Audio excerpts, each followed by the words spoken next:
الحمد لله وكفى وسلام على عباده الذين اصطفى أما بعد أعوذ بالله من الشيطان الرجيم بسم الله الرحمن الرحيم شهر رمضان الذي أنزل فيه القرآن سبحان ربك رب العزة عما يصفون وسلام على المرسلين والحمد لله رب العالمين اللهم صل على سيدنا محمد وعلى آل سيدنا محمد وبارك وسلم اللهم صل على سيدنا محمد وعلى آل سيدنا محمد وبارك وسلم اللهم صل على سيدنا محمد وعلى آل سيدنا محمد وبارك وسلم۔ اللہ رب العزت نے اس کائنات کو دو طریقوں سے پیدا فرمایا۔ کچھ چیزوں کو اللہ نے کن سے پیدا کیا کہ ہو جا فیکون، وہ ہو گئی۔ انما امرہ اذا اراد شیئا ان یقول له کن فیکون۔ اللہ رب العزت کی عظمت کو اندازہ لگائیے کہ کسی چیز کا میٹیریل بھی نہیں ہے، کسی چیز کی پلاننگ بھی نہیں ہے، فقط اللہ نے ارادہ فرمایا تو را میٹیریل بھی بن گیا، اور جو ارادہ تھا اللہ کا اس کے مطابق وہ چیز آنن فانن وجود میں بھی آ گئی۔ وہ کتنی عظمتوں والے پروردگار ہیں۔ چنانچہ عرش، کرسی، لوح، قلم، جنت، جہنم، فرشتے، یہ سب کون سے پیدا ہوئے؟ اللہ اکبر کبیر۔ اب ذرا غور کیجئے کہ جو چیز اللہ نے بنائی وہ یہ نہیں تھا کہ بس مٹی کا تودا تھا جو وجود میں آ گیا، نہیں۔ جنت اتنی خوبصورت اور کوالٹی کے حساب سے اتنی اعلیٰ کہ ہماری سوچ سے بالاتر ہے۔ کوئی انسان جتنا بھی خوبصورت جنت کے بارے میں سوچے وہ کبھی بھی جنت کے بارے میں سوچ نہیں سکتا۔ ما لا عین رأت، کسی آنکھ نے وہ خوبصورتی دیکھی نہیں، ولا اذن سمعت، کسی کان نے اس کی خوبصورتی کا تذکرہ کبھی سنا نہیں، ولا خطر علی قلب بشر، کسی بشر کے دل پر اس کا گمان تک نہیں گزرا۔ ایسی جنت کو اللہ نے کن سے بنا دیا۔ اللہ اکبر کبیر۔ اس کی کمیت کا اندازہ لگائیں، سائز کا کہ وہ کتنی بڑی ہے۔ حدیث پاک میں آتا ہے، نبی علیہ السلام نے ارشاد فرمایا کہ میں اس جنتی کو دیکھ رہا ہوں جو سب سے آخر پہ جہنم سے نکل کر جنت میں جائے گا، لاسٹ ون، جہنم میں جل رہا ہوگا، پھر اللہ تعالیٰ اس کو جہنم سے نکال کے جہنم کے کنارے کھڑا کر دیں گے۔ جب اس کو یہ یقین ہو جائے گا کہ مجھے جہنم سے تو نکال دیا گیا، تو وہ اللہ تعالیٰ کی بارگاہ میں عرض کرے گا، یا رب یا رب۔ اللہ تعالیٰ فرمائیں گے، کیا چاہتے ہو؟ کہے گا، اللہ مجھے اس جگہ سے تھوڑا فاصلے پہ کر دیجئے، لا اسمع حسیسها ولا ارى اهلها، نہ میں جہنمیوں کو دیکھنا چاہتا ہوں نہ ان کے چیخ و پکار کو میں سننا چاہتا ہوں۔ مجھے اتنا دور کر دیں کہ مجھے نہ یہ منظر نظر آئے نہ آواز پہنچے۔ اللہ تعالیٰ اس کو دور کر دیں گے۔ فرشتہ آئے گا، اس کو ایک تالاب پر لے جائے گا اور کہے گا، اغتسل فی ھذا الغدیر، اس تالاب کے اندر نہا لو۔ وہ ایسا پانی ہوگا کہ جب اس میں وہ نہلائے گا تو اس کے جتنے زخم ہوں گے وہ ختم، جو سیاہی ہوگی جل جل کے وہ بھی ختم، اور انتہائی خوبصورت جسم والا وہ انسان بن جائے۔ پھر وہ وہیں کھڑا ہوگا تو اس کو دور سے جنت کا منظر نظر آئیں گے، تو دل میں خواہش اٹھے گی، تو کہے گا یا رب یا رب یا رب۔ اللہ تعالیٰ تو دلوں کے بھید جاننے والے ہیں، وہ فرشتے کو فرمائیں گے بھئی جاؤ پوچھو کیا کہتا ہے۔ تو جب فرشتہ پوچھے گا تو وہ کہے گا بس وہ جو منظر دور سے نظر آ رہے ہیں نا، بس تھوڑا قریب سے نظر آئیں۔ چنانچہ اللہ تعالیٰ اس کو جنت کے اتنا قریب کر دیں گے۔ اب جب وہ وہاں جائے گا تو اس کو جنت کی ٹھنڈی ہواؤں کے جھونکے آئیں گے، معطر ہوا کے، اب رہا نہیں جائے گا، پھر کہنے لگے گا یا رب یا رب یا رب۔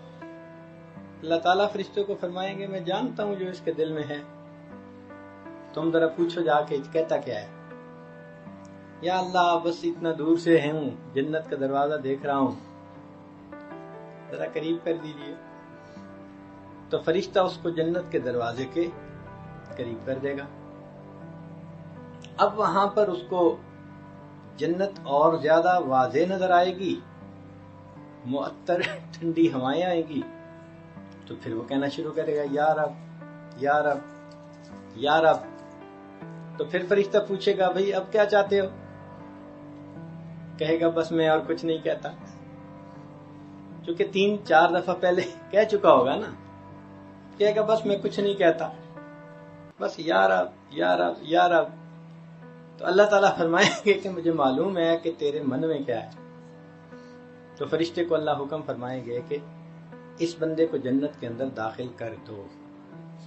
اب یہ بندہ جب جنت میں جائے گا تو ایسی جنت کو دیکھے گا کہ جو اس کے وہم و گمان میں بھی نہیں ہوگی، تو یہ حیران ہو جائے گا، تو پوچھے گا کہ یا اللہ یہ کس کی جگہ ہے؟ تو اللہ فرمائیں گے کہ جتنی بڑی دنیا تم نے دیکھی تھی یہ اس سے 10 گنا بڑی جنت ہے اور یہ تمہارے لیے ہے۔ تو غور کریں کہ جب آخری جنت کو پوری دنیا سے 10 گنا بڑی جنت ملے گی تو پھر اس سے جو اونچے ہوں گے، جو اولیاء ہوں گے، جو صحابہ ہوں گے، انبیاء ہوں گے اور سید الانبیاء، ان کی جنتوں کے کیا کہنے ہوں گے۔ اتنی تو جنت کی جسامت ہے۔ پھر جنت کی جو کوالٹی ہے اس کی تو بات ہی کیا کرنی۔ یوں سمجھ لیں کہ ہر بندے کو چھوٹی سی خدائی مل جائے گی، ہر بندے کو اللہ تعالیٰ کا حکم ہوگا وَلَكُمْ فِيهَا مَا تَشْتَهِي أَنفُسُكُمْ، جو تمہارا جی چاہے گا وہ ہو جائے گا۔ تو گویا اللہ تعالیٰ نے اس کو عدلے کا بدلہ دیا۔ کیسا؟ کہ دنیا میں اس نے اپنی مرضی کو چھوڑا، رب کی مرضی پہ عمل کیا، اللہ کی مرضی کو پورا کیا۔ تو جب اللہ کی مرضی کو اس نے دنیا میں پورا کیا تو پروردگار عالم جنت میں اس کی مرضی کو پورا فرمائے۔ تم دنیا میں میری مرضی پوری کرتے تھے نا، تم گناہوں سے رکتے تھے، تم برائیوں سے رکتے تھے اور تم میری مرضی پر عمل کرتے تھے۔ اچھا، دنیا میں تم نے میری مرضی پر عمل کیا، آج میں تمہیں موقع دیتا ہوں جو تمہاری مرضی ہوگی وہ پوری ہو جائے۔ اب بتائیں وہ کیسی جنت ہوگی کہ بندے کے دل میں ایک خواہش پیدا ہوگی اور وہ پوری ہو جائے گی۔ یعنی عورتیں سوچیں گی اپنے بارے میں کہ میرا حسن ایسا ہو اور ان کو وہ مل جائے گا، آنکھیں ایسی ہوں، ناک ایسا ہو، سار ایسے ہوں، چہرہ ایسا ہو، کپڑے ایسے ہوں، سبحان اللہ، جو سوچیں گے وہ اسی وقت ہو جائے گا۔ تو اس کا مطلب کہ ہر جنتی کو ایک چھوٹی سی خدائی مل جائے گی، جنتی بڑے خوش ہوں گے، اور وہاں کی چیزوں کی کوالٹی ایسی کہ مثال دے کے سمجھایا، بچہ ماں کے پیٹ میں ہوتا ہے تو رحم کے اندر پانی ہوتا ہے جس کے اندر وہ فلوٹ کر رہا ہوتا ہے، لیکوڈ ہوتا ہے۔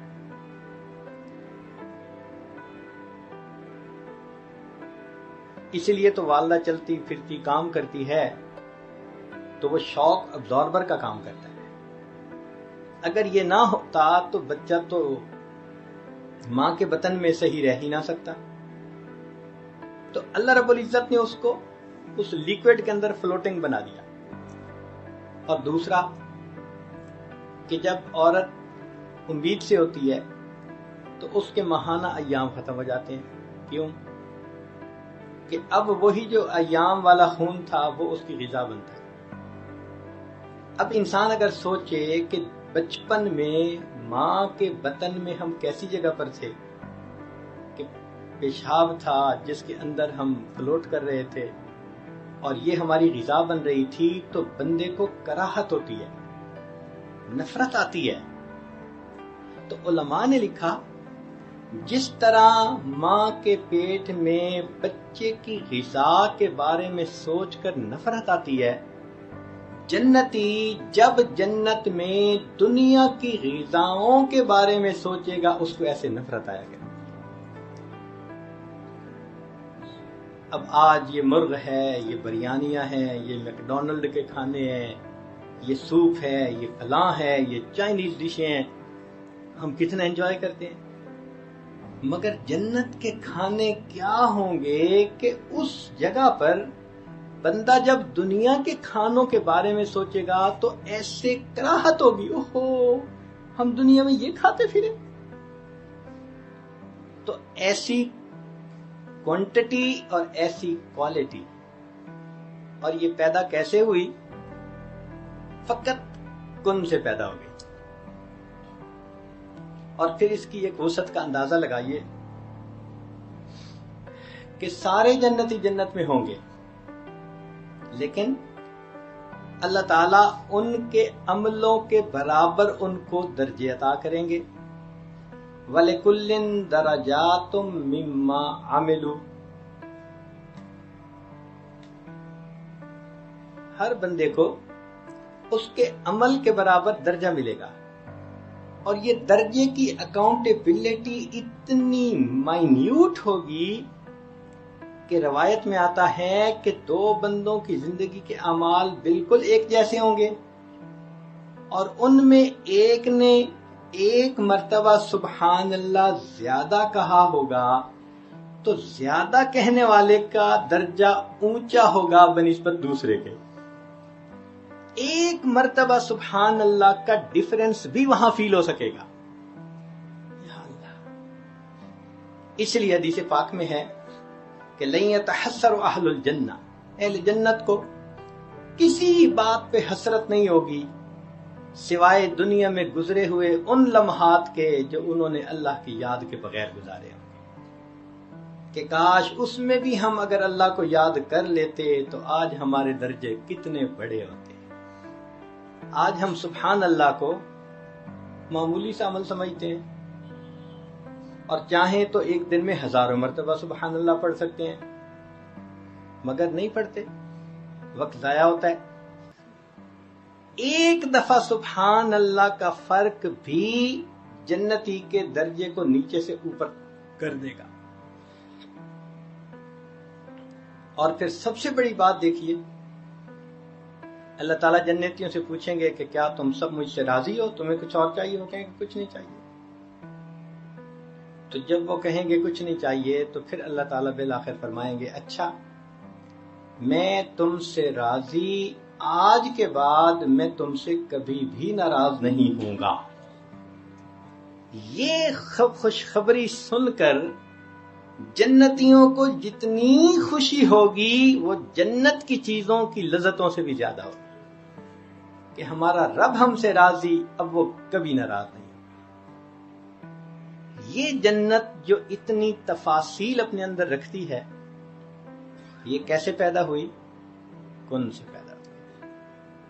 اللہ تیری عظمتوں پہ قربان جائیں، تیری خالقیت کے اوپر قربان جائیں کہ کن سے آپ نے ایسی چیز بنا دی۔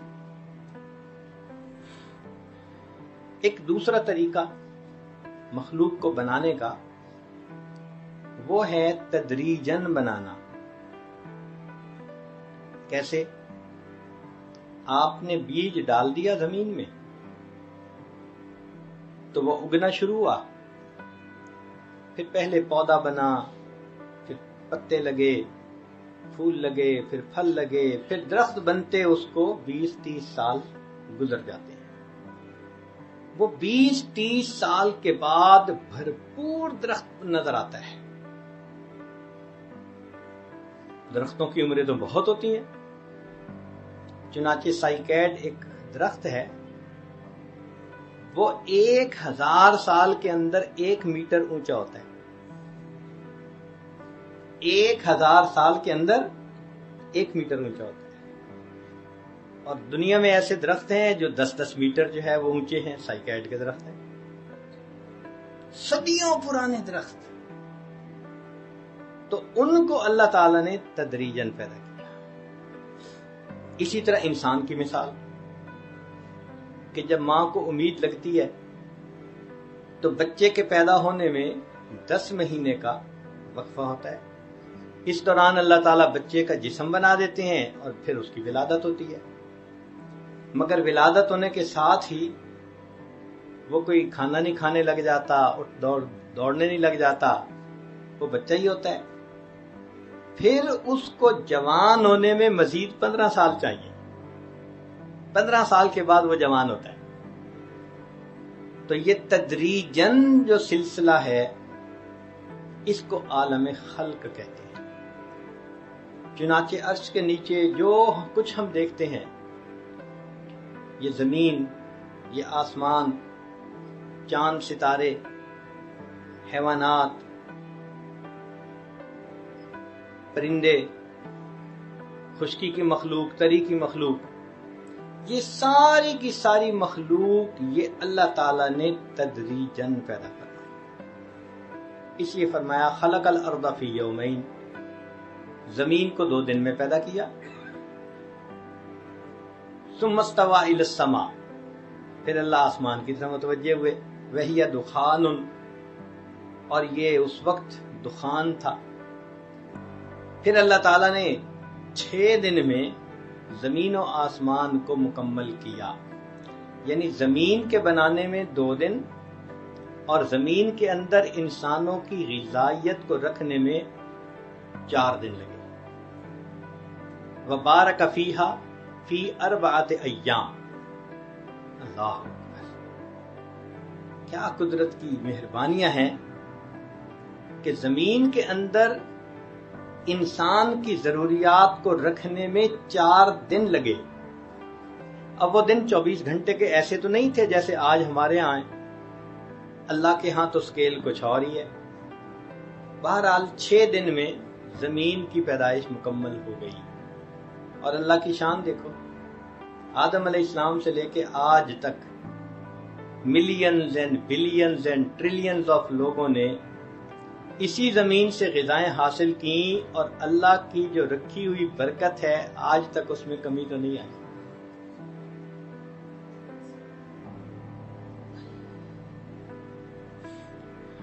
تو ایک عالم امر اور ایک عالم خلق۔ اس لیے اللہ تعالیٰ قرآن مجید میں فرماتے ہیں الا لہ الخلق والامر تبارک اللہ احسن الخالقین، کہ امر بھی اسی کا اور خلق بھی اسی کی۔ برکت والا ہے وہ پروردگار جس نے اتنا اچھا مخلوق کو پیدا کر دیا۔ اب ہم اگر انسان پر غور کریں تو انسان ان دونوں عالم کا مجموعہ ہے۔ انسان کا ایک جسم ہوتا ہے، ایک اس میں روح ہوتی ہے۔ جسم عالم خلق سے اور روح عالم امر سے۔ انما امرہ یسألونک عن الروح قل الروح من امر ربی، کہہ دیجئے کہ روح تو میرے رب کا امر ہے. تو روح عالم امر سے آئی اور جسم عالم خلق کا. تو دیکھیں انسان مجموعہ بن گیا عالم امر اور عالم خلق کا دونوں کا. اب اگلی بات کہ جو چیز جہاں سے بنی اس کی غذا بھی وہیں سے. مثلا جسم اس کائنات سے بنا عالم خلق سے، سمجھے مٹی سے بنا، اس کی ساری ضروریات مٹی سے پوری ہوتی. پانی مٹی سے نکلتا ہے، روٹی کی فصل زمین سے، چاول کی فصل زمین سے، لباس کے لیے کاٹن کی فصل زمین سے، گھر بنانے کے لیے جو میٹیریل استعمال ہوتا ہے ماربل سمیت وہ سب کا سب زمین سے. جو انسان پھل کھاتا ہے، سبزیاں کھاتا ہے، سب زمین سے. سونا چاندی، انسان کی ضرورت کی ہر چیز زمین سے نکلتی ہے. یہ بدن کی ضرورت ہے. تو اللہ تعالیٰ نے جہاں سے جسم کو بنایا اس کی ضروریات کو بھی اللہ تعالیٰ نے وہیں رکھ دیا. اور روح کس سے بنا؟ عالم امر سے.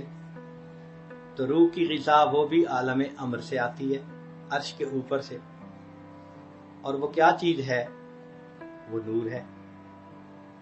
بدن کو کھانے پینے کی ضرورت ہوتی ہے، روح کو اللہ تعالی کی طرف سے آنے والے انوار و برکات کی ضرورت ہوتی ہے. یہ جسم کی غذا، وہ روح کی غذا. آج کے دور کی ایک بڑی غلط فہمی یہ ہے کہ ہم 24 گھنٹے جسم کی غذا کمانے اور کھانے میں مصروف رہتے ہیں اور روح کی غذا کی طرف سے ہم کوتاہی کرتے ہیں، اگنور کرتے ہیں. آپ اگر گھر کے اندر ایک پودا لگائیں اور پانی دینا بھول جائیں تو کچھ دنوں کے بعد کیا ہوگا؟ مر جائے گا وہ پودا کمزور ہو کے. جس طرح پانی نہ ملنے سے پودا کمزور ہوتے ہوتے بالآخر مر جاتا ہے، روح کو اگر انسان غذا نہ دے تو روح بھی کمزور ہوتے ہوتے بالآخر مردہ ہو جاتا ہے. اس لیے انسان دیکھنے میں چل پھر رہا ہوتا ہے مگر دل مردہ ہوتا ہے. غذا جو نہیں دی، کبھی دھیان ہی نہیں دیا کہ غذا کیسی.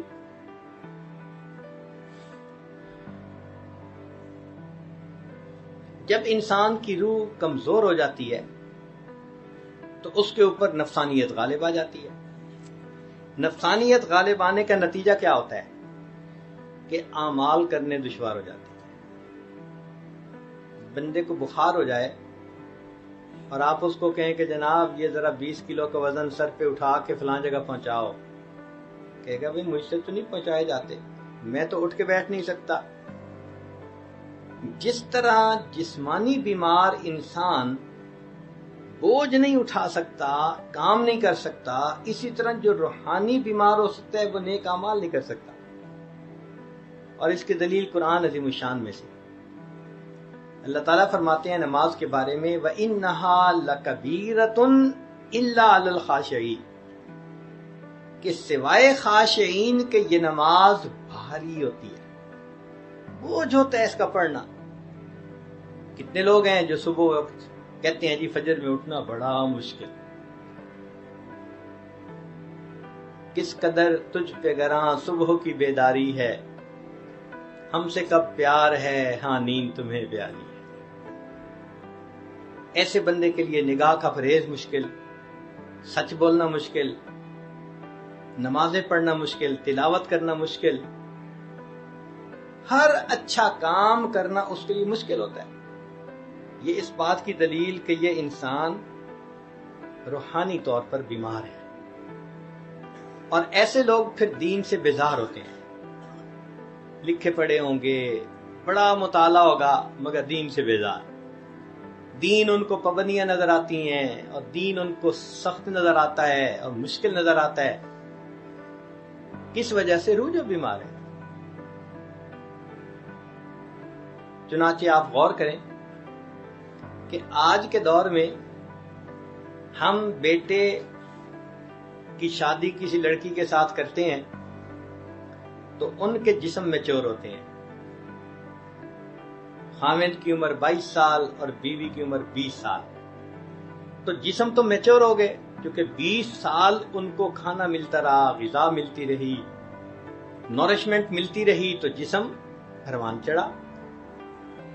اور ان کی روح، اس کو تو غذا نہیں ملی ہوتی، تو روح کی ڈیولپمنٹ نہیں ہوتی. تو روح کی مثال 3 سال کے بچے کی. اسی لیے شادی ہوتے ہی آپس میں جھگڑے شروع ہو جاتے ہیں. ان جھگڑوں کی بنیاد کیا ہوتی ہے؟ نہ ادھر روح پوری طرح جوان ہے، نہ ادھر روح پوری طرح جوان ہے. اچھا ایک مثال سن لیں. آپ ایک کمرے میں 3 سال کی عمر کے 2 بچوں کو ذرا تھوڑی دیر الگ کر دیں، 10 منٹ کے اندر ان کی لڑائی ہو جائے گی. 10 منٹ کے بعد چیخو پکار شروع ہو جائے گی. کیوں؟ وہ جی بچے تھے، انہوں نے تو لڑنا ہی تھا. تو ان جوان العمر میاں بیوی کی مثال بھی اصل میں وہ 3 سال کے بچوں کی ہے. شادی ہونے کے بعد چیخو پکار. لڑکی والوں کو دیکھو تو ادھر چیخو پکار ہے، شکوے ہی شکوے. لڑکے والوں کو دیکھو تو ادھر چیخو پکار. تو ہم نے اپنی روح کو غذا نہیں پہنچائی ہوتی. آج ہم 10 گھنٹے کاروبار میں دیتے ہیں تو اس کا مطلب ہے جسم کی غذا کے لیے فکر مند ہیں. ہم اپنی روح کی غذا کے لیے کتنا وقت نکالتے ہیں؟ آپ غور کریں. ہمیں دن میں کبھی یہ خیال آتا ہے کہ نہیں ہمیں روح کو بھی کچھ غذا دینی ہے؟ شاید ہم اس کو ضرورت ہی نہیں سمجھتے. تو جب ضرورت ہی نہیں سمجھتے تو روح پرورش کیسے پائے گی؟ کیسے مضبوط ہوگی؟ کیسے توانا ہوگی؟ چنانچہ روح کی غذا کے لیے ہمارے مشائخ نے کچھ اعمال بتائے ہیں. وہ چاہتے ہیں کہ اگر آپ ان چیزوں کو استعمال کریں گے تو آپ کی روح کو غذا ملے گی. سب سے پہلے درود شریف پڑھنا. یہ روح کی غذا کیسے؟ وہ ایسے کہ حدیث پاک میں آتا ہے کہ جو شخص ایک مرتبہ نبی علیہ السلام پر درود بھیجتا ہے اللہ تعالیٰ اس بندے پر 10 رحمتیں نازل فرماتے ہیں. تو رحمتوں کا نزول ہوا نا، تو یہ رحمتیں کس کی غذا بنیں گی؟ روح کی غذا بنیں گی. اور ہماری تو کوتاہی یہاں کہ 100 مرتبہ بھی درود شریف روز نہیں پڑھ پاتے. ایک صحابی نے سوال کیا اللہ کے نبی صلی اللہ علیہ وسلم میں کتنا درود شریف پڑھوں؟ فرمایا جتنا پڑھ سکتے ہو. اللہ کے نبی صلی اللہ علیہ وسلم میں 1/4 پڑھوں گا. زیادہ پڑھو گے تو تمہارا اور فائدہ ہوگا. اچھا اللہ کے نبی صلی اللہ علیہ وسلم میں اپنا آدھا وقت درود شریف پڑھوں گا. نبی اسلام نے فرمایا زیادہ پڑھو گے تو تمہیں زیادہ فائدہ ہوگا. اللہ کے نبی صلی اللہ علیہ وسلم میں 3/4 درود شریف ہی پڑھوں گا ٹائم. فرمایا زیادہ پڑھو گے تو زیادہ فرمایا. حدیث پاک میں ہے کہ اس صحابی نے کہا اے اللہ کے نبی صلی اللہ علیہ وسلم میں پورا وقت ہی درود شریف پڑھتا رہوں گا. نبی اسلام نے فرمایا اچھا اگر تم ایسا کرو گے اللہ تمہارے گناہوں کو معاف کر دیں گے، تمہارے کاموں کو سنوار دیں گے. اگر تم ہر وقت درود شریف پڑھتے رہو تو اللہ تمہارے گناہوں کو مٹا دیں گے اور تمہارے کاموں کو اللہ سنوار دیں گے. حضرت علی رضی اللہ عنہ فرمایا کرتے تھے کہ اگر اللہ تعالی نے اور اس کے رسول صلی اللہ علیہ وسلم نے تسبیح، تحمید، تکبیر، تحلیل ان کی فضیلتیں نہ بتائی ہوئی ہوتی تو میں سارا وقت نبی علیہ السلام پر درود شریف پڑھتا رہتا. کیونکہ ان کی بھی فضیلتیں بتائی گئی ہیں، اس لیے لا الہ الا اللہ پڑھنا، سبحان اللہ پڑھنا، الحمدللہ، اللہ اکبر، اس لیے میں ادھر بھی ٹائم دیتا ہوں۔ اگر وہ اللہ اور اس کے رسول صلی اللہ علیہ وسلم نے فضائل نہ بتائے ہوتے تو میں سارا وقت نبی اسلام پہ درود شریف ہی پڑھتا رہتا۔ اب یہ درود شریف کا پڑھنا روح کی غذا، اور سند ہے کہ ایک دفعہ پڑھنے پر 10 رحمتوں کا نزول، تو یہی رحمت تو انسان کی روح کی غذا ہے۔ پھر اس کے بعد تلاوت قرآن پاک، اس کا پروف کیا ہے؟ فرمایا وَإِذَا قُرِئَ الْقُرْآنُ فَاسْتَمِعُوا لَهُ وَأَنصِتُوا لَعَلَّكُمْ تُرْحَمُونَ، تم پر رحمتیں برسائی جائیں۔ تو قرآن پاک سے ثبوت مل رہا ہے نا کہ تلاوت قرآن پر انسان کے اوپر اللہ کی رحمتیں برستی ہیں، تو وہ روح کی غذا ہوتی ہے۔ اب اس کے 2 طریقے ہیں، یا تو انسان ناظرہ پڑھے یا یاد کیا ہوا پڑھے، اور اس سے بھی بہتر یہ کہ اس کو نماز کی حالت میں پڑھے، پھر اور زیادہ رحمتیں بڑھ گئیں۔ چنانچہ آپ اپنے اکابر کی زندگیوں کو دیکھیں تو ان کی زندگی کا ایک بڑا معمول تھا رات کا بیشتر حصہ تہجد کی نماز میں اللہ کا قرآن پڑھنا۔ اور یہ نہیں تھا کہ وہ سارے کئی پارے ہی پڑھتے تھے، پارے بھی پڑھتے تھے، اور کئی مرتبہ ایک آیت کو بار بار پڑھ کر کندے مکرر کا مزہ لیا کرتے تھے۔ قاسم بن محمد بن بکر صدیق لانو جو فقہائے سبع مدینہ میں سے تھے، فرماتے ہیں کہ میں نے اپنی پھوپھی عائشہ صدیق لانہ کو دیکھا، انہوں نے چاشت کے نوافل کی نیت باندھی اور ایک آیت کو پڑھنے لگی۔ میں کافی دیر بیٹھا رہا، جب میں نے دیکھا ٹائم لگ رہا ہے تو میں نے سوچا میں بازار جاتا ہوں، فلاں کام کر کے آتا ہوں۔ فرماتے ہیں میں بازار بھی گیا، کام بھی سمیٹا، جب واپس گھر آیا تو میں نے دیکھا اسی جگہ پر وہ کھڑی اسی آیت کو بار بار پڑھ رہی تھی۔ اتنی دیر ایک آیت کی تلاوت ہوتی تھی جس پر گھنٹوں گزر جاتے تھے۔ اور نبی علیہ الصلوۃ والسلام بھی اتنا قرآن پڑھتے تھے تہجد میں حتیٰ یتورمت قدمہ، قدمین مبارک کے اوپر ورم آ جاتا تھا۔ صدیق اکبر عنہ، ان کا تو قرآن مجید کے ساتھ عشق معروف ہے، پڑھتے تھے ہر وقت قرآن، آنکھوں میں آنسو ہوتے تھے، خود بھی روتے تھے، دوسروں کو بھی رلاتے تھے۔ اور عمر رضی اللہ تعالیٰ عنہ، سبحان اللہ، تو فجر کی نماز میں تلاوت کرتے تھے تو رونے کی آوازیں چوتھی صف میں جایا کرتی تھی۔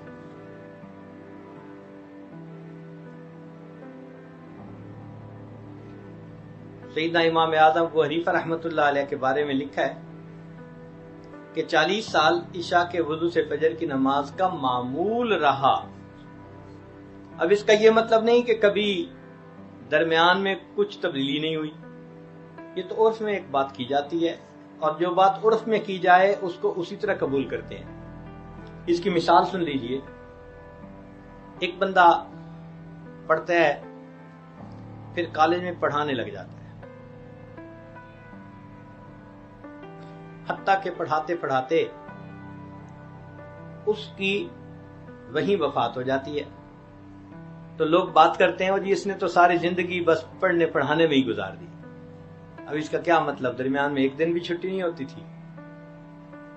عرف میں کہا جاتا ہے کہ پورا گویا وقت ہی اس نے اسی ترتیب پر گزار دیا۔ تو اسی طرح 40 سال ان کا معمول رہا۔ اگر درمیان میں کوئی ایک آدھ دن ایسا نہ بھی ہو سکا یا وضو درمیان میں کر لیا تو اس میں کون سا اشکال ہے؟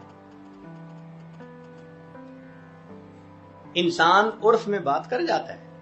اب اس کی دلیل سن لیجئے،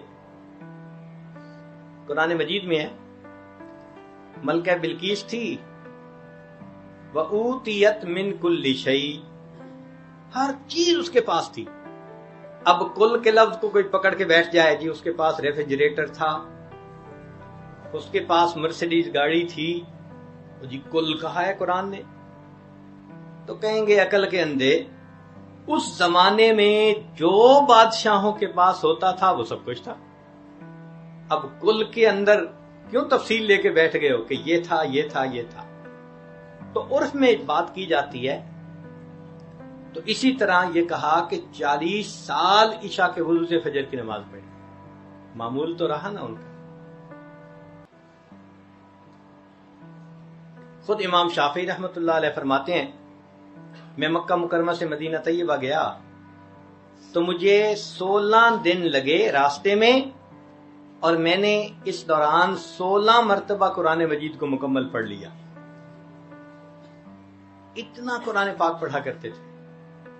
اب ذرا ہم اپنی زندگیوں کو دیکھیں، کتنی تلاوت ہے ہماری زندگیوں میں. اکثر تو ایسے کہ قرآن پڑھتے ہی نہیں ہیں.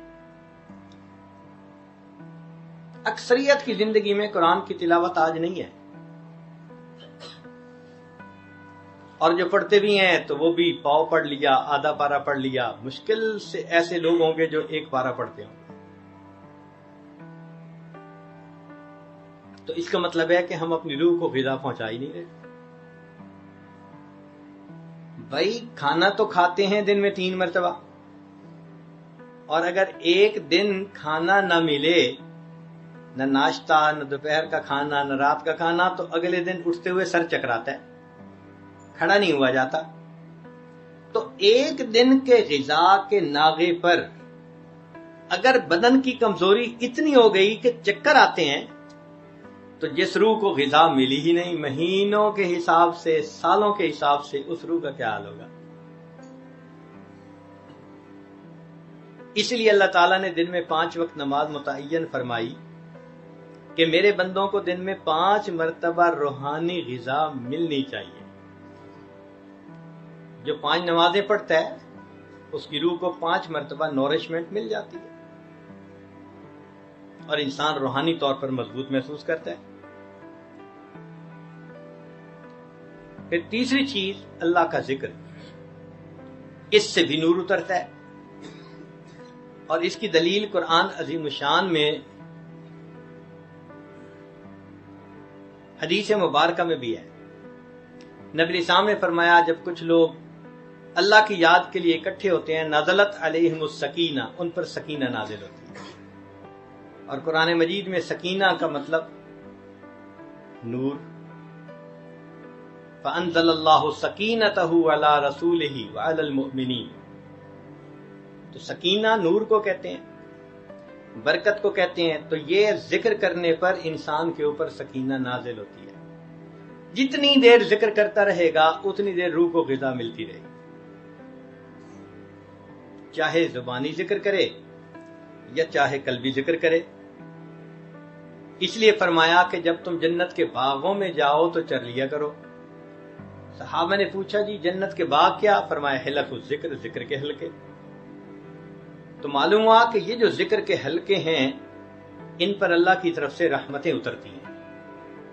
اور حدیث پاک میں ہے کہ جب کچھ لوگ اکٹھے ہوتے ہیں من بلاد شتیٰ، مختلف شہروں سے، وقبائل شتیٰ، مختلف قبیلوں برادریوں کے، ایک جگہ اللہ کو یاد کرنے کے لیے اللہ ان کے اوپر اپنی رحمت نازل فرما دیتا ہے.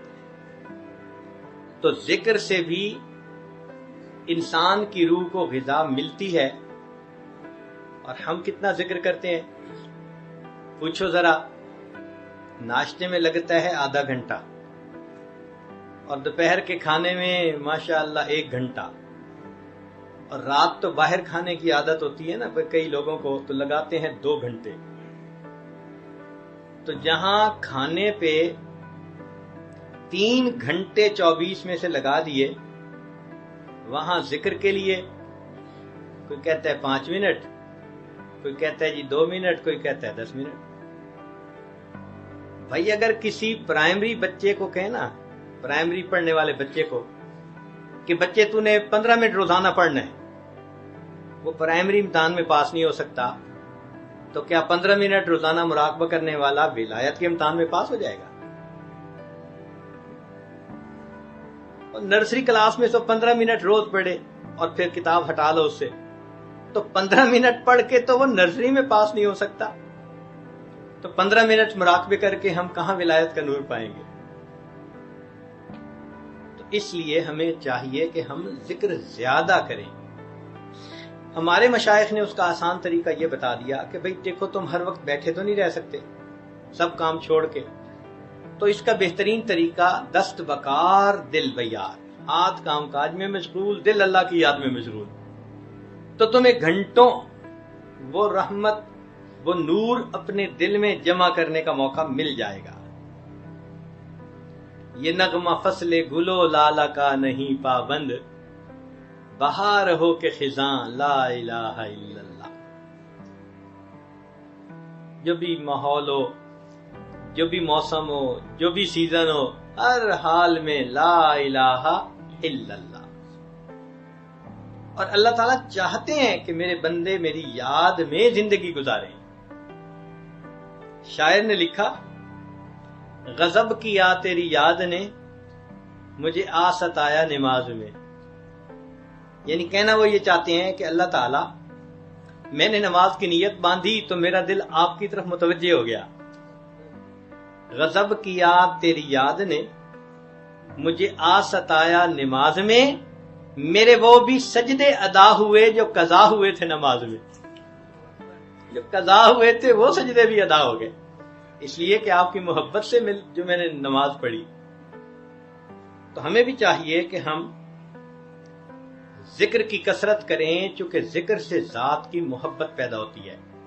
جو بندہ اللہ کا ذکر کثرت سے کرتا ہے تو اللہ تعالیٰ کی محبت اس کے دل میں پیدا ہوتی ہے. پھر ایک چیز ہمارے مشائخ فرماتے ہیں، استغفار. یہ استغفار اصل میں انسان کے جسم پر، دل پر جو گناہوں کے اثرات ہیں نا، یہ اس کو دھونے کے لیے. اس کی مثال ایسے جیسے ونڈ سکرین کے اوپر وائپر لگا ہوتا ہے. آپ ٹریول کر رہے ہیں تو موسم کی وجہ سے دھند آ جاتی ونڈ سکرین کے اوپر، تو جب باہر دھند آ جائے تو وائپر چلا دو تو پھر صاف. پھر چند کلومیٹر چلتے ہیں پھر دھند آ جاتی ہے، پھر وائپر چلا دیتے ہیں. تو استغفار کی مثال ایسے کہ جیسے یہ روزانہ 100 مرتبہ وائپر چلا کر دل کی ظلمت کو مٹا دیتا ہے.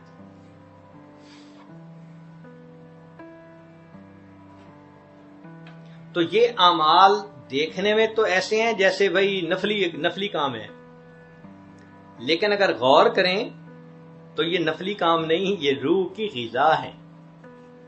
اب یہ اعمال چونکہ عام زندگیوں سے نکل چکے. آج کل تو بچہ پیدا ہوتا ہے تو ذرا ہوتا ہے بڑا تو اس کو نرسری میں لگا دیتے ہیں، سکول میں، کالج میں.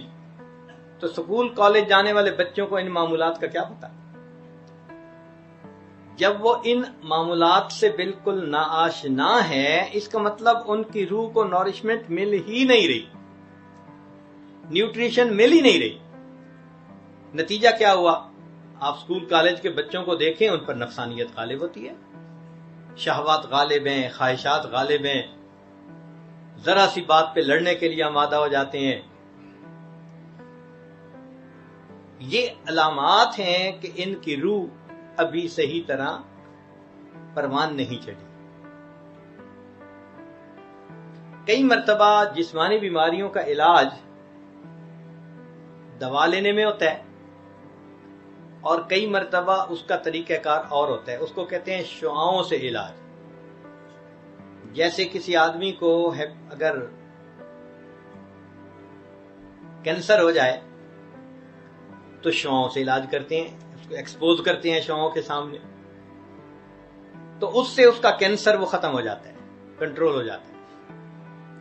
تو اللہ تعالیٰ نے یہ بھی ایک طریقہ رکھا ہے کہ اگر تمہارے دل میں گناہوں کے کینسر زیادہ ہو گیا اور تم خود اتنے عمل نہیں کر پا رہے، تو طریقہ یہ ہے کہ تم کسی صاحب باطن، صاحب بصیرت بندے کے ساتھ اپنا تعلق جوڑ لو.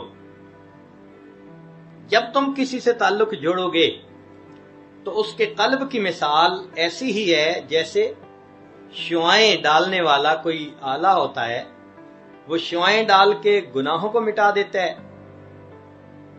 جیسے عام آلہ شعائیں ڈال کے انسان کے جسم سے کینسر کو ختم کر دیتا ہے، شیخ کے دل کی وہ توجہات انسان کے دل سے گناہوں کا کینسر ختم کر دیتی ہے۔ تو یہ شعاؤں کے ذریعے علاج کراتا ہے۔ اور ویسے بھی ہم نے دیکھا کہ لوہے کو اگر مقناطیس کے ساتھ اگر ملائیں اور کچھ عرصے کے بعد الگ ہٹائیں تو وہ لوہا خود مقناطیس بن جاتا ہے، میگنیٹزم ٹرانسفر ہو جاتا ہے اس میں۔ اسی طرح جن کے دل میں اللہ کی محبت ہوتی ہے، ان کے ساتھ تعلق جوڑنے سے انسان کے اپنے دل میں بھی اللہ کی محبت بڑھ جاتی ہے، تو اس سے روح میں بیداری آ جاتی ہے۔ یہ تعلق بھی ہمیں چاہیے کہ ہم اپنے بڑوں سے جوڑیں۔ ان اللہ والوں کی مثال ایسی ہے، کسی نے کیا خوبصورت بات کہی، رؤیتہ شفا و موعظتہ دوا، ان کا دیکھ لینا وہ شفا ہوتی ہے اور ان کا واز کر دینا انسان کے لیے دوا ہوتی ہے۔ رؤیتہ شفا و موعظتہ دوا۔ اور ایک اور عجیب بات کہی، ينتفع برؤیتہ قبل روایتہ، ان کے بولنے سے پہلے ان کے دیدار سے ہی انسان کو نفع مل جاتا ہے، حالانکہ انہوں نے کلام نہیں کیا ہوتا۔ ينتفع برؤیتہ قبل روایتہ، ان کی روایت سے پہلے ان کی رؤیت سے ہی نفع مل جاتا ہے، بات ہی نہ کریں پھر بھی فائدہ ہوتا ہے۔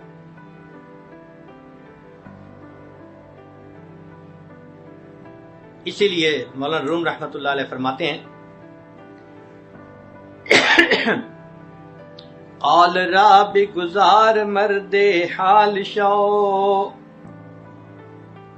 پیش مرد کامل پامال شو، صد کتاب و صد ورق در نار کن، جان و دل را جانب دلدار کن۔ کسی اللہ والے کے قدموں میں اپنے آپ کو پامال کر دو، دل سنور جائے گا۔ علامہ اقبال نے کیا خوبصورت شعر کہا ہے وہی تیرے زمانے کا امام برحق، ہے وہی تیرے زمانے کا امام برحق، جو تجھے حاضر و موجود سے بیزار کرے۔ یعنی ایسا شیخ کہ جس کی صحبت میں رہ کے جو حاضر موجود ہے اس سے انسان بیزار اور اس کا آخرت کی طرف رجحان ہو جائے۔ حدیث پاک میں فرمایا، التجافی عن دار الغرور، دھوکے والے گھر سے انسان کا دل کٹ جائے، والانابۃ الی دار الخلود، ہمیشہ رہنے والے گھر کی طرف اس کا رجحان لگ جائے تو یہ مومن کی پہچان ہے۔ وہی تیرے زمانے کا امام برحق، جو تجھے حاضر و موجود سے بیزار کرے، موت کے آئینے میں تجھ کو دکھا کر رخ دوست، زندگی تیرے لیے اور بھی دشوار کرے۔ وہ تجھے موت کے آئینے میں دکھائے کہ دیکھو، دیکھنے میں یہ موت ہے، حقیقت میں یہ تمہارے یار کا وصل ہے۔ موت کے آئینے میں تجھ کو دکھا کر رخ دوست، زندگی تیرے لیے اور بھی دشوار کرے۔ تو جب انسان کو یہ محسوس ہو کہ مرنے کے بعد اللہ سے وصل ہوگا تو پھر تو وہ موت کی تمنا کرے گا نا، اور پھر وہ آخرت کی تیاری کرے گا۔ ہے وہی تیرے زمانے کا امام برحق، جو تجھے حاضر و موجود سے بیزار کرے، موت کے آئینے میں تجھ کو دکھا کر رخ دوست، زندگی تیرے لیے اور بھی دشوار کرے، دے کے احساس زیاں تیرا لہو گرما دے۔ احساس زیاں مطلب ہے نقصان کتنا ہو چکا، اس کا احساس پیدا کرے۔ مثال کے طور پہ آج کی اس مجلس میں جو آدھی گفتگو آپ نے سنی تو اس کے سننے کے بعد یہ احساس دل میں ضرور ہوتا ہے کہ ہم نے اپنی روح کو بہت اگنور کیا، ہم نے تو معمولات ہی نہیں کیے، روح کو غذا ہی نہیں پہنچائی، تو ہماری روح تو اتنی کبھی نہیں ہوگی۔ یہ احساس زیاں کہ میرا تو بہت نقصان ہو چکا، دے کے احساس زیاں تیرا لہو گرما دے، فقر کی سان چڑھا کر تجھے تلوار کرے۔ اللہ اکبر کبیرہ۔ تو ایسے حضرات سے تعلق جوڑنا پڑتا ہے، پھر انسان کے دلوں کی بیماریاں ختم ہوتی ہیں اور دلوں میں نور آتا ہے اور روح انسان کی کبھی سے کبھی تر ہوتی چلی جاتی ہے۔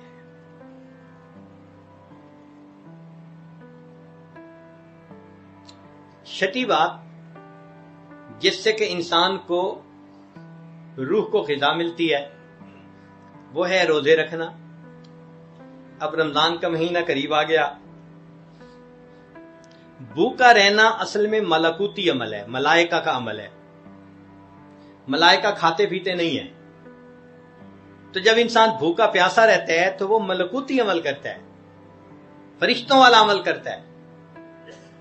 تو یہ ملکوتی عمل اس کے دل کے منور ہونے کے لیے بہت کافی ہوتا ہے۔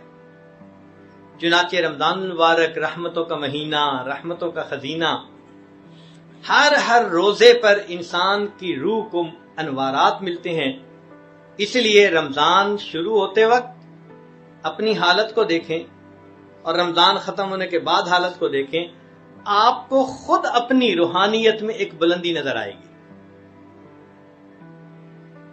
اس کی مثال یوں سمجھیں کہ جیسے فیکٹریز چلتی ہیں اور 24 گھنٹے چل رہی ہوتی ہیں، تو ان کے ہاں ہر سال ایک مینٹیننس کا مہینہ ہوتا ہے۔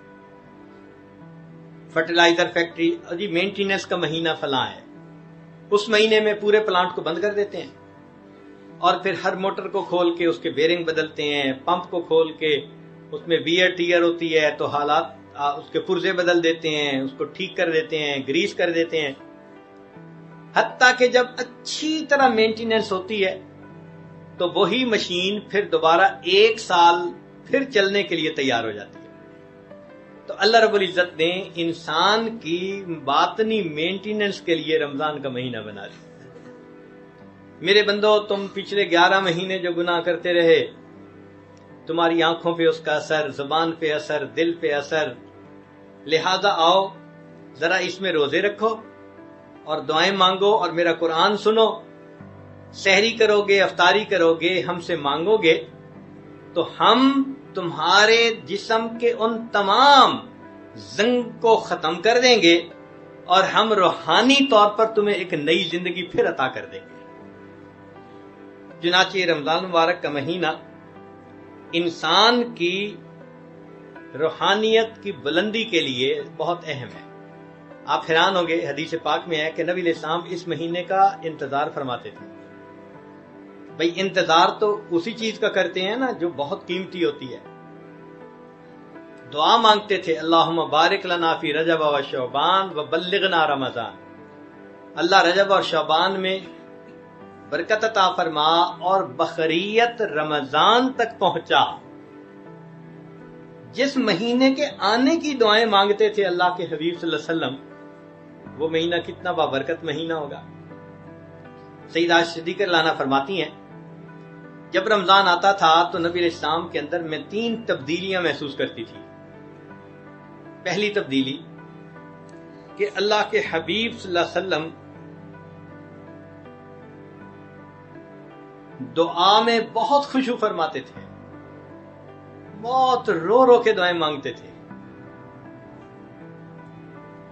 اور عبادت میں اپنے آپ کو تھکا دیتے تھے اور اللہ کے راستے میں دونوں ہاتھ سے خرچ کر دیا کرتے تھے۔ اب عبادت زیادہ کرنا یا دعا لمبی مانگنا تو یہ تو روح کی غذا ہے۔ تو گویا رمضان المبارک میں اللہ کے پیارے حبیب صلی اللہ علیہ وسلم روح کی غذا زیادہ پہنچانے کے لیے خوب کوشش کیا کرتے تھے۔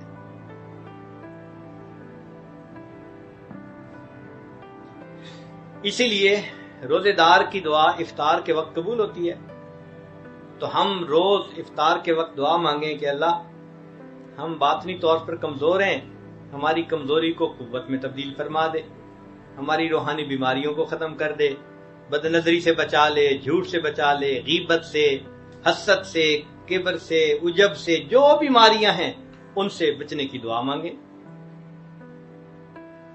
اور اسی لیے جبریل علیہ السلام نے یہ دعا مانگی، برباد ہو جائے وہ شخص جس نے رمضان کا مہینہ پایا اور اس نے اپنی مغفرت نہ کروائی، اور اللہ کے حبیب صلی اللہ علیہ وسلم نے اس دعا کے اوپر آمین کی مہر لگا دی۔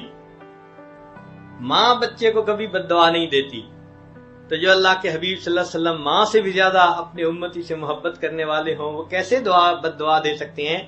معلوم ہوا کہ نقصان اتنا بڑا ہے کہ اللہ کے حبیب صلی اللہ علیہ وسلم نے بھی تصدیق کر دی، واقعی رمضان کا مہینہ آئے اور مغفرت نہ کروائے تو وہ بدبختی ہے۔ تو آپ صلی اللہ علیہ وسلم نے اس بد دعا کے اوپر آمین فرمایا۔ اور پھر اس میں اللہ تعالیٰ نے رحمت کر دی کہ آخری 10 دن اعتکاف بھی بنا دیے۔ یہ اللہ تعالیٰ کی طرف سے رحمت ہو گئی۔ حدیث پاک میں آتا ہے کہ جو رمضان کا اعتکاف کرے 2 کامل حج اور 2 کامل عمرے کرنے کا ثواب لکھا جاتا ہے۔ اور یہ ایسا ہی ہے جیسے کوئی بندہ آ کے محبوب کی چوکھٹ پکڑ کے بیٹھ جائے، اگر تو در نہ کھولے گا تو میں بھی در نہ چھوڑوں گا، اگر تو در نہ کھولے گا تو میں بھی در نہ چھوڑوں گا۔ اس طرح 10 دن کہ میں منا کے اٹھوں گا اللہ کو۔ اجازت ہو تو آ کر میں بھی شامل ان میں ہو جاؤں، اجازت ہو تو آ کر میں بھی شامل ان میں ہو جاؤں، سنا ہے کل تیرے در پر ہجوم عاشقاں ہوگا۔ تو 20ویں روزے اللہ کے در پر ہجوم عاشقاں ہوتا ہے۔ اعتکاف والے گھروں کو چھوڑ کے آ جاتے ہیں، بس اللہ اب تیرے در پر پڑے ہیں اور تجھے منا کے اٹھیں گے۔ جو حضرات سنت اعتکاف نہ کر سکیں وہ محروم بھی نہ رہیں، چھٹی کا دن اعتکاف کر لیں نفل کی نیت سے۔ بہترین طریقہ تو پھر یہی ہے کہ نفل کی نیت 10 دن کی کر لیں، مسجد سے تیار ہو کے دفتر جائیں اور دفتر سے تیار ہو کے مسجد آ جائیں، تاکہ جتنا وقت بھی نفل اعتکاف میں گزرے اتنا تو گزر جائے۔ تو اس رمضان میں ہمیں چاہیے کہ ہم اپنی روح کو جتنی غذا پہنچا سکتے ہیں وہ پہنچائیں، تاکہ روحانی طور پر بھی ہم بالغ ہو جائیں، کبھی ہو جائیں۔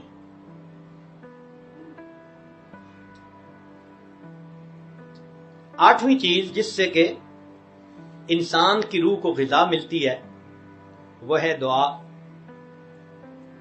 کہ انسان اعمال بھی کرے اور اللہ سے دعا بھی مانگے۔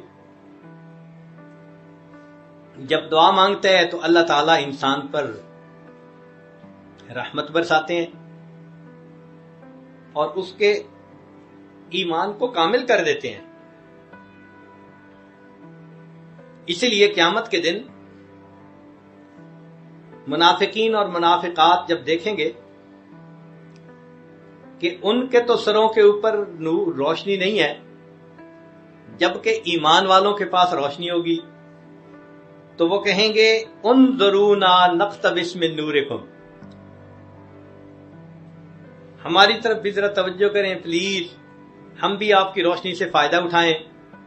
تو فرشتے کہیں گے قیل ارجعوا وراءکم فالتمسوا نورا، جاؤ پیچھے دنیا میں، یہ نور تو دنیا میں ملا کرتا تھا۔ تو اس نور کی ضرورت ہمیں قیامت کے اندھیرے میں محسوس ہوگی۔ آج اس نور کو حاصل کرنے کے لیے ہم دعائیں مانگیں۔ تو ایمان والوں کو دعا سکھائی کہ وہ دعا مانگتے ہیں کون سے؟ ربنا اتمم لنا نورنا، اللہ ہمارے اس نور کو کامل کر دیجئے۔ تو دعا بھی مانگیں۔ حدیث پاک میں آتا ہے کہ نبی علیہ الصلوۃ والسلام دعا مانگتے تھے۔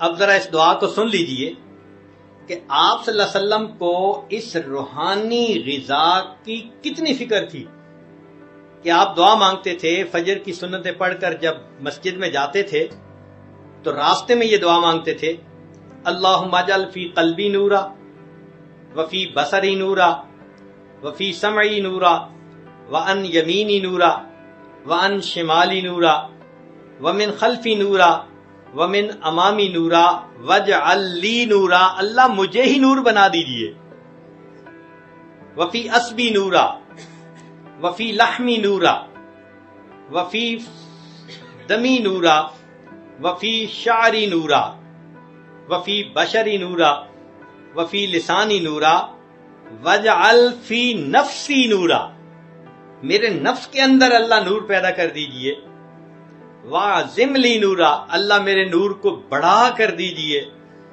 وَجْعَلْنِي نورا وَمِن فَوْقِ نورا وَمِن تحتی نورا، اور آخر پر نبی اسلام نے فرمایا اللہم اعطنی نورا، اللہ مجھے نور عطا فرما دیجئے۔ اب دیکھیں کتنی پیاری دعا اللہ کے حبیب صلی اللہ علیہ وسلم نے امت کو سکھائی، اور ہم میں سے کتنے ہیں جو روزانہ یہ دعا مانگتے ہیں؟ اگر روزانہ مانگتے ہی رہتے تو ہو سکتا ہے کہ اللہ کی رحمت متوجہ ہو جاتی، مگر ہم تو اس ایسپیکٹ سے کوئی محنت ہی نہیں کر پا رہے کہ ہماری روح بھی جو ہے غذا پائے، اور اسی لیے آج تمام دنیا کے فسادات اسی لیے ہیں کہ جسم میچور ہو چکے اور روح اممیچور ہوتی ہے۔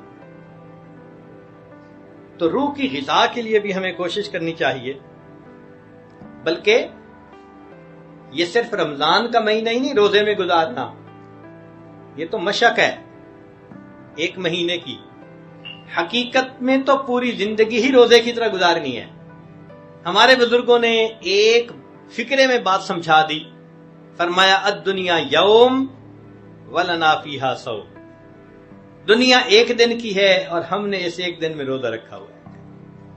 تو جیسے رمضان میں انسان کئی گناہوں کو چھوڑ دیتا ہے، فرماتے ہیں تھوڑی سی تو زندگی ہے، پوری زندگی میں ہی گناہوں کو چھوڑ دو۔ تو ہم دعا بھی مانگیں تاکہ اللہ تعالی ہمارے دلوں کو بیدار فرما دیں، روح کو تازہ کر دیں، اور رب کریم ہماری ان دعاؤں کو قبول فرما لے۔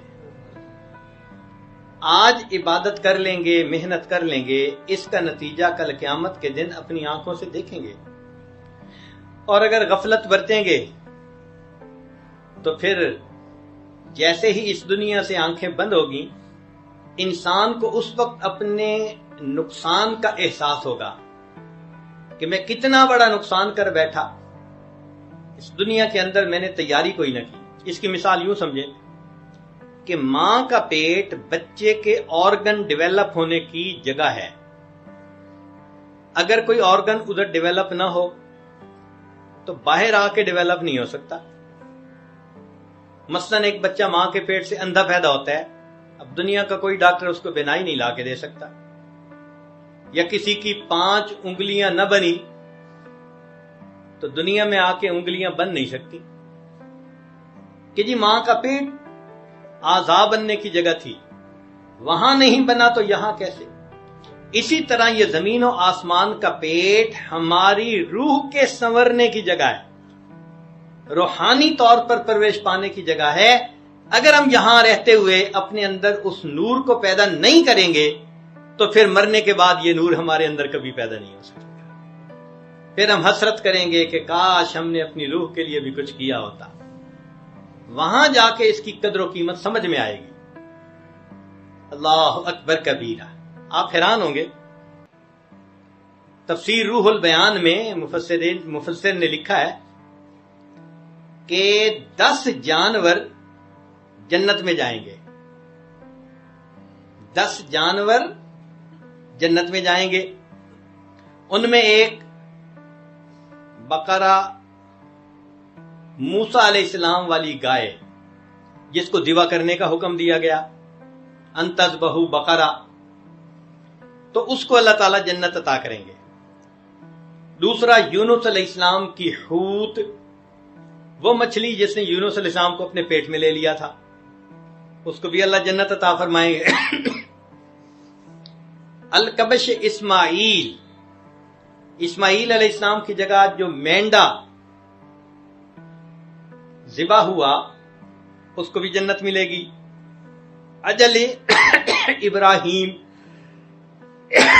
جب فرشتے آئے تھے اور ابراہیم علیہ السلام نے ایک بچڑے کو ذبح کیا، اجل سمین، تو وہ بھی جنت میں جائے گا۔ پھر نمل سلیمان علیہ السلام کے سامنے جس چیونٹی نے گفتگو کی تھی، یا ایتھا النمل ادخلوا مساکنکم، وہ چیونٹی بھی جنت میں جائے گی۔ ہدہد بلقیس، وہ ہدہد پرندہ جو بلقیس کے پاس حضرت سلیمان علیہ السلام کا مکتوب لے کر جایا گیا، تو اس کو بھی اللہ تعالیٰ جنت عطا فرمائیں گے۔ پھر ناقہ صالح علیہ السلام، حضرت صالح علیہ السلام کو ایک اونٹنی ملی تھی جو اتنا دودھ دیتی تھی کہ پوری قوم سیراب ہو جاتی تھی، اور اسی میں اس قوم کی آزمائش تھی۔ پھر نبی علیہ السلام کی ناقہ، جو نبی علیہ السلام کی اونٹنی جس پر آپ صلی اللہ علیہ وسلم سوار ہوئے اور وہ ابو ایوب انصاری رضی اللہ عنہ کے دروازے پر آ کر بیٹھ گئی، وہ بھی جنت میں جائے گی۔ اور حمار عزیر علیہ السلام کا گدھا، قرآن میں جس کا تذکرہ بھی ہے، اور کلب اصحاب کہف کا کتا، وہ بھی جنت میں جائے گا۔ اس کے بارے میں لکھا ہے علماء نے کہ جب اصحاب کہف جا رہے تھے تو جب یہ شروع میں ساتھ لگا تو انہوں نے اس کو بھگانے کی کوشش کی، مگر یہ ساتھ ساتھ رہا۔ تو شاعر نے کہا، نہ میں بھوکاں تے نہ میں ٹوکاں تے نہ میں شور مچاواں، نیکاں دے لڑ لگیاں شالا میں بھی جنت جاواں۔ اس کتے کو بھی جنت ملے گی۔ اب جب مفسرین نے تفسیر میں یہ بات لکھ دی تو غور کرنے کی بات ہے کہ قیامت کے دن گائے جب دیکھے گی کہ میں تو جا رہی ہوں جنت، اور یہ حضرت انسان جو میرا مالک تھا یہ جا رہا ہے جہنم میں، تو گائے تو کہے گی نا، میں نے ہی تو دودھ دے کے تمہیں پالا تھا، اور تمہارے گوشت کی خاطر میں نے تو ذبح ہونے میں بھی انکار نہ کیا، میں تو اپنے مقصد میں کامیاب ہو گئی ایک جانور ہو کر، تو کیسا میرا مالک تھا کہ تو اپنے مالک کو راضی نہ کر سکا۔ مچھلی کہے گی کہ دیکھو میں تو زندہ بھی حاضر تھی، مردہ بھی حاضر تھی، مچھلی کو حلال کرنے کی ضرورت نہیں ہوتی، وہ حلال ہی ہوتی ہے، تو دیکھو میں نے تو اپنے مالک کو راضی کر لیا، مجھے اپنے دسترخوان پہ کباب بنا کر رکھنے والے، چبا چبا کے کھانے والے، کتنی حسرت کی بات کہ تو اپنے مالک کو راضی نہ کر سکا۔ مینڈا بھی کہے گا، میرے گلے پہ چھری پھرتی تھی اور میں کوئی رکاوٹ نہیں کرتا تھا، آج میں جنت جا رہا ہوں تو انسان ہو کے جہنم گیا۔ مینڈا بھی کہے گا، بچڑا بھی کہے گا، حتیٰ کہ چیونٹی بھی کہے گی کہ دیکھو میرے جسامت اتنی تھی کہ تم اپنے پاؤں کے نیچے مسل دیتے تھے، تمہیں پتہ بھی نہیں چلتا تھا، اور تمہاری میرے اوپر نظر بھی نہیں پڑتی تھی، اتنی چھوٹی ہو کر اگر میں نے اپنے مالک کو راضی کر لیا، اے انسان تجھے تو اللہ نے بڑی صفات سے نوازا تھا، تو اپنے مالک کو کیوں نہ راضی کر سکا۔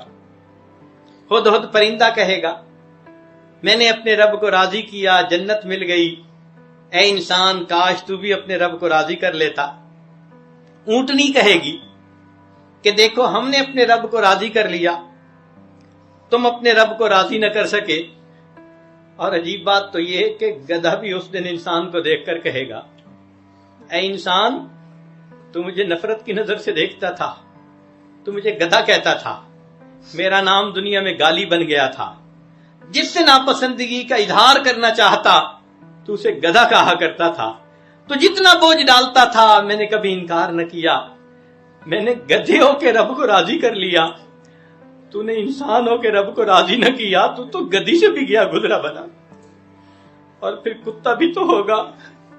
اے انسان تو مجھے خشک روٹی ڈالتا تھا، میں ساری رات تیرے دروازے پہ بیٹھ کے پہرا دیتا تھا، اور جس رب نے تجھے طرح طرح کی نعمتیں کھلائیں، تیرے لیے رات تہجد میں اٹھ کے 2 رکعت پڑھنی مشکل تھی، تو مجھ سے نفرت کرتا تھا، برا سمجھتا تھا، میرا نام گالی تھا، مگر دیکھ میں آج جا رہا ہوں جنت میں اور تو کہاں جا رہا ہے؟ ما سلککم فی سقر، تمہیں جہنم میں کس چیز میں ڈالا؟ تو انسان کہے گا کہ میں اپنے مالک کا وفادار نہیں تھا۔ پھر کیا ہوگا؟ انسان کو کہا جائے گا فرشتوں آؤ، خذوہ فغلوا ثم الجحیم صلوا ثم فی سلسلۃ ذرعہا ذراعا، اس کو باندھو اچھی طرح تم زنجیروں کے ساتھ اور پھر اس کو جہنم کے اندر تم ڈال دو۔ آج اللہ کی اتنی نعمتیں کھا کھا کر ہم اپنے جسم کو پالتے پھرتے ہیں اور روح کا ہمیں احساس نہیں کہ اس کی حالت کیا بری ہوئی پڑی ہے۔ اللہ تعالیٰ آپ کی مجلس میں ہمیں اس بات کا احساس عطا فرما دے تاکہ ہم رمضان مبارک کے لیے تیار ہو جائیں، بھرپور عبادت کے ساتھ اس مہینے کو گزاریں تاکہ رمضان کے ساتھ ہم اپنے رب رحمان کو بھی راضی کر پائیں۔ اور عید کا دن تو خوشی کا ہوتا ہے، عید اسی کی ہوتی ہے جس کو محبوب کی دید ہوتی ہے۔ اللہ تعالیٰ اس رمضان کے بدلے ہمیں بھی اپنی دید پانے والوں میں شامل فرمائے۔ وآخر دعوانا ان الحمد للہ رب العالمین۔ لا الہ الا اللہ محمد رسول اللہ۔ دعا کر لیجئے۔ سبحان ربی الاعلی وحاب اللہم صلی علی سیدنا محمد وعلی آل سیدنا محمد وبارک وسلم۔ اے کریم، ہم آپ پیارے مسکین بندے ہیں، ہمارے گناہوں کو معاف فرما، خطاؤں سے درگزر فرما، عیبوں کی پردہ پوشی فرما۔ میرے مولا، ہم نے غفلت میں زندگی کے اوقات گزار دیے، اپنے روح کی طرف دھیان ہی نہ رہا، نمازوں میں سستی، تلاوت میں سستی، ذکر میں سستی، تہجد میں سستی۔ میرے مولا، ہم نے اپنا بہت نقصان کر لیا، ہمارے حال پر رحمت کی نظر فرما دیجئے۔ اللہ، اس دل سے ظلمت ختم کر دیجئے، اس دل میں نور بھر دیجئے، اللہ نور بھر دیجئے۔ اللہ، آپ نے اپنے ایک صحابی کے بارے میں فرمایا کہ اس کا سینہ تو گلے تک ایمان کے نور سے بھرا ہوا ہے۔ اللہ، ہمیں بھی ایسا نور ایمان عطا فرما دیجئے، پورے سینے کو منور کر دیجئے۔ اللہ، سر کے بالوں سے لے کے پاؤں کے ناخنوں تک جسم کے ہر عضو کو منور فرما دیجئے۔ اے میرے مولا، رحمت فرما دیجئے۔ اللہ، رمضان کا مہینہ سر پر ہے، اللہ ہمیں اس کی قدردانی کی توفیق عطا فرمائیے، گناہوں کی زندگی چھوڑ کر نیکوکاری کی زندگی اختیار کرنے کی توفیق عطا فرما دیجئے۔ رب کریم، مہربانی کا معاملہ فرما، جو زندگی کے دن باقی ہیں نیکی تقوی پر گزارنے کی توفیق عطا فرما۔ اللہ، پوری دنیا میں جہاں بھی مسلمان پریشان ہیں، سب کی پریشانیوں کو دور فرما۔ رب کریم، ہمارے تینوں حرم کی حفاظت فرما، مدارس عربیہ کی حفاظت فرما، دعوت و تبلیغ کے کام کی حفاظت فرما، جہاں اللہ اللہ ہوتی ہے ان خانقاہوں کی حفاظت فرما، اقامت دین کی کوششوں کی حفاظت فرما۔ اے کریم، ہمارے ساتھ درگزر کا معاملہ فرما۔ اے اللہ، ہم نے دنیا میں دیکھا بڑے بچوں کے ساتھ درگزر کا معاملہ کرتے ہیں، روحانی طور پر اللہ ہم بھی بچے ہیں، ہمارے ساتھ درگزر کا معاملہ فرما دیجئے۔ اللہ، درگزر کا معاملہ فرما دیجئے۔ اے اللہ، ماں باپ بچوں کی چھوٹی چھوٹی تمناؤں کو پورا کر کے خوش ہو جاتے ہیں، اللہ ہمارے دل کو ایمان کے نور سے بھر دیجئے، دل کو منور فرما دیجئے۔ اللہ، ہماری اس تمنا کو اپنی رحمت سے پورا فرما دیجئے۔ اے کریم، جو زندگی کے ایام باقی ہیں نیکی تقوی پر گزارنے کی توفیق عطا فرما، رزق کی